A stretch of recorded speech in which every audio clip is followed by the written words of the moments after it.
بسم اللہ الرحمن الرحیم۔ السلام علیکم محترم ناظرین، اسلامک علوم چینل میں خوش آمدید۔ آج کی اسٹوری حضرت عمر رضی اللہ تعالیٰ عنہ کی عاجزی کے بارے میں ہے۔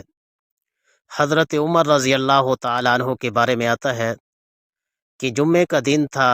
اور آپ خطبہ دینے کے لیے مسجد نبوی میں تشریف لا رہے تھے اور سخت بارش بھی ہو رہی تھی، تو آپ ایک مکان کے پاس سے گزرے اور اس مکان کا پرنالہ راستے پر لگا ہوا تھا،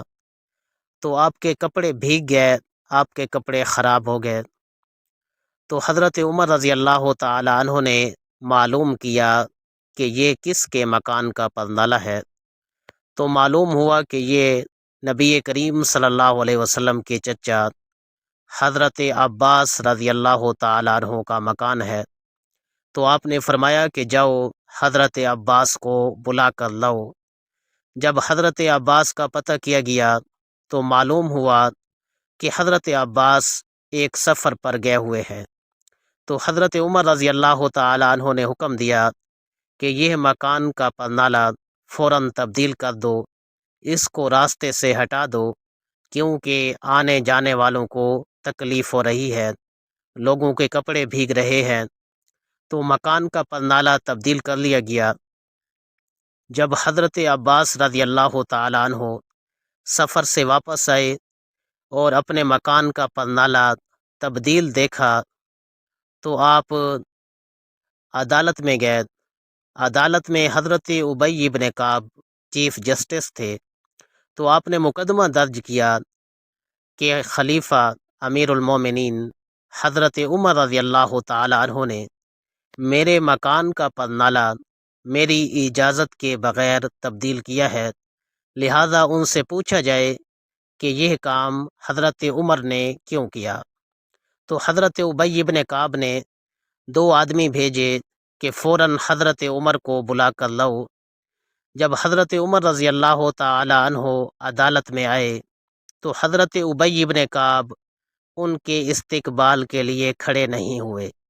کیونکہ خود حضرت عمر رضی اللہ تعالی عنہ نے یہ حکم دیا تھا کہ جب میں مجرم بن کر عدالت میں آؤں تو میرا کوئی استقبال نہ کیا جائے۔ پھر حضرت ابی بن کعب نے حضرت عباس کو بھی بلایا، دونوں کو عدالت کے کٹہرے میں کھڑا کیا۔ حضرت عباس سے پوچھا کہ آپ کا مقدمہ کس بارے میں ہے، آپ کیا کہنا چاہتے ہیں، آپ اپنے مقدمے کو دہرائیں۔ تو حضرت عباس نے فرمایا کہ حضرت عمر نے میرے مکان کا پرنالہ میری اجازت کے بغیر تبدیل کیا ہے، ان کو چاہیے تھا کہ یہ مجھ سے پوچھ لیتے۔ تو حضرت ابی بن کعب نے حضرت عمر کی طرف اشارہ کیا کہ آپ اس کی بات کا جواب دیں۔ تو حضرت عمر رضی اللہ تعالی عنہ نے فرمایا کہ چونکہ میں خلیفہ ہوں، امیر المؤمنین ہوں، میرا یہ فرض ہے کہ میں اپنی رعایا کے لیے آسانیاں پیدا کروں۔ تو چونکہ لوگوں کو مشکل ہو رہی تھی، تکلیف ہو رہی تھی، تو اس وجہ سے میں نے مکان کا پرنالہ تبدیل کیا۔ تو حضرت عباس رضی اللہ تعالی عنہ نے فرمایا کہ مکان کا پرنالہ تبدیل کرنے پر جو میں نے مقدمہ درج کیا ہے، حالانکہ یہ بات اتنی بڑی تو نہیں تھی، لیکن یہ مقدمہ میں نے اس وجہ سے درج کیا ہے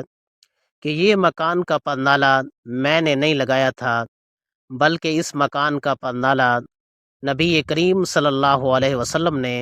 خود اپنے ہاتھ مبارک سے لگایا تھا۔ اور اس کا واقعہ کچھ یوں ہے کہ میں مکان بنا رہا تھا، چھت مکمل کر رہا تھا، تو نبی کریم صلی اللہ علیہ وسلم کا گزر ہوا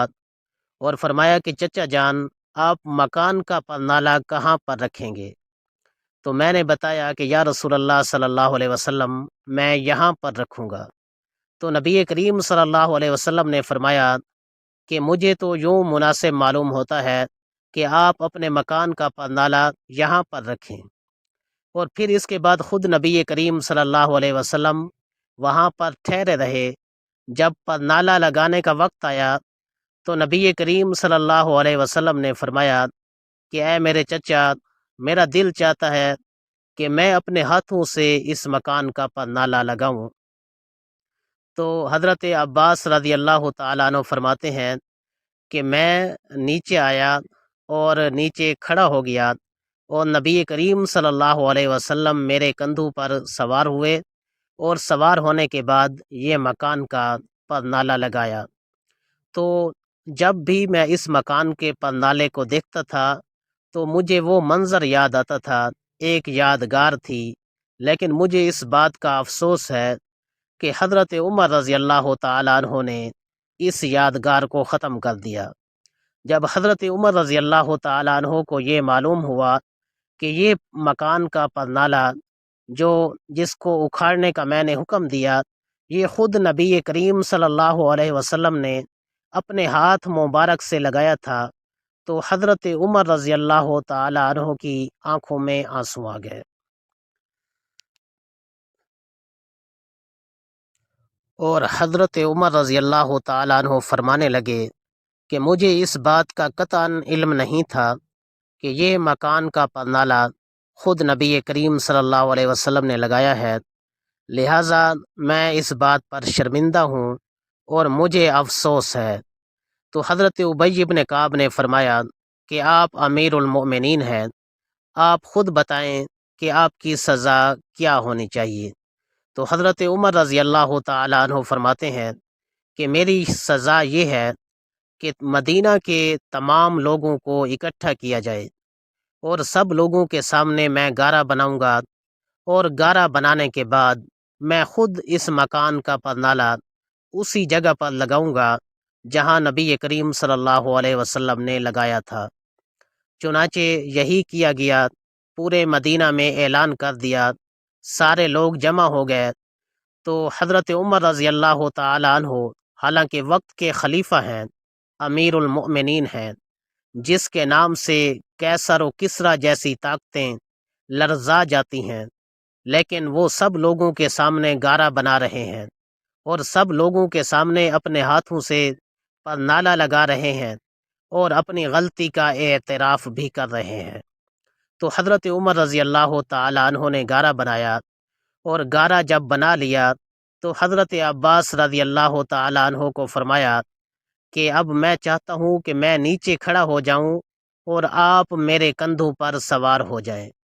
کیونکہ جو میں نے غلطی کی ہے میں اس غلطی کا ازالہ کرنا چاہتا ہوں۔ اگر میں خود مکان کا پرنالہ لگاؤں گا تو میرے خیال میں غلطی کا ازالہ تب ہوگا جب مجھے اور زیادہ ذلت کا سامنا کرنا پڑے، کہ میں نیچے کھڑا ہو جاؤں، آپ میرے کندھوں پر سوار ہو جائیں اور آپ مکان کا پرنالہ لگائیں۔ تو حضرت عباس رضی اللہ تعالی عنہ حضرت عمر کے کندھوں پر سوار ہوئے اور اپنے مکان کا پرنالہ لگانا شروع کیا، اور جب مٹی لگا رہے تھے تو وہ مٹی اڑ کے حضرت عمر رضی اللہ تعالی عنہ کے سر پر آ رہی تھی، حضرت عمر رضی اللہ تعالی عنہ کے چہرے پر آ رہی تھی، اور کپڑے بھی خراب ہو رہے تھے۔ تو لوگوں نے حضرت عباس کو آواز دے کر کہا کہ اے عباس، اس بات میں کوئی شک نہیں کہ آپ نبی کریم صلی اللہ علیہ وسلم کے چچا جان ہیں، مگر اس بات کا تو خیال کریں کہ یہ عمر بھی کوئی کم ہستی تو نہیں ہے، یہ ہمارے خلیفہ ہیں، امیر المؤمنین ہیں، آپ دیکھیں تو صحیح کہ ان کی کیا حالت ہو رہی ہے نیچے۔ تو حضرت عمر رضی اللہ تعالی عنہ نے لوگوں سے فرمایا کہ چپ ہو جاؤ، یہ میرا اور عباس کا معاملہ ہے۔ جب حضرت عباس رضی اللہ تعالی عنہ اپنے مکان کا پرنالہ لگا لیتے ہیں تو جو ہی نیچے اترتے ہیں، حضرت عمر رضی اللہ تعالی عنہ کے چہرے کا بوسہ لیتے ہیں، حضرت عمر رضی اللہ تعالی عنہ کے ہاتھوں کا بوسہ لیتے ہیں اور گلے لگا لیتے ہیں، اور فرماتے ہیں اے عمر، میں صرف آپ کی عاجزی دیکھنا چاہتا تھا، مجھے اتنا کوئی زیادہ شوق نہیں تھا اس مکان کے پرنالے کو دوبارہ تبدیل کرنے کا۔ دراصل میں دیکھنا چاہتا تھا کہ آپ امیر المؤمنین بننے کے بعد، خلیفہ بننے کے بعد کہیں تکبر میں تو نہیں آ گئے، کہیں ہمیں کم سمجھنا تو آپ نے نہیں شروع کر دیا۔ تو واقعی آپ جس طرح پہلے عمر تھے آپ اب بھی وہی عمر ہیں، آپ کے دل میں کوئی تکبر نہیں، لہٰذا اے مدینہ کے لوگوں آپ سنو کہ یہ جگہ میں نے مسجد نبوی کے لیے وقف کر دی ہے، اس پورے مکان کی جگہ کو مسجد نبوی میں شامل کر دیا جائے۔